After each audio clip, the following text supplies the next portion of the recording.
What's up, Warriors? It's 18 Hands, and I'm back with more of the Warrior Method. I've been doing martial arts for about 30 years, and at 47, I can still bring my foot to someone's head in the blink of an eye. But I'm going to give you the secret, because if you want faster and sharper kicks, it's not just about flexibility, it's about hip mobility and hip flexor strength. Because if your hips are tight, you're blocked, and if your hip flexors are weak, you're slow.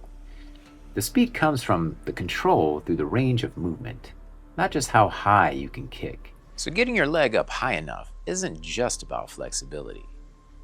Or is it? Well, there's a certain kind of flexibility called active flexibility. That means you're not just hanging out into a stretch, looking at your phone, scrolling through Instagram. What you're doing is you're trying to build the strength and resilience in those opposing muscles that lift the leg in the opposing direction. Think of the hip like a coil. Mobility gives it its freedom, and strength gives it fire. If you combine both and you unlock precision speed that doesn't just look good, it lands. For example, if you're trying to lift your leg high to get a front kick, you're going to need to strengthen those quads and hip flexors in order to pull them up.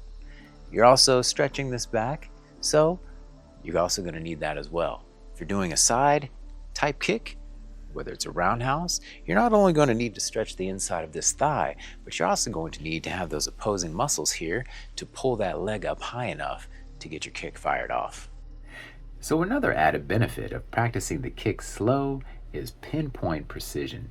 Now, I know there's some philosophies of just using your kicks to shred through whatever's in the way, but I prefer no wasted movement and pinpoint precision. There's a time and place for everything, though.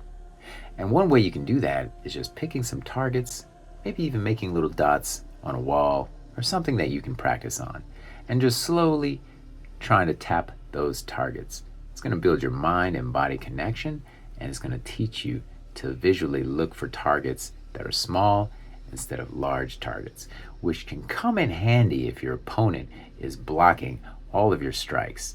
You can switch it up and pick tiny targets.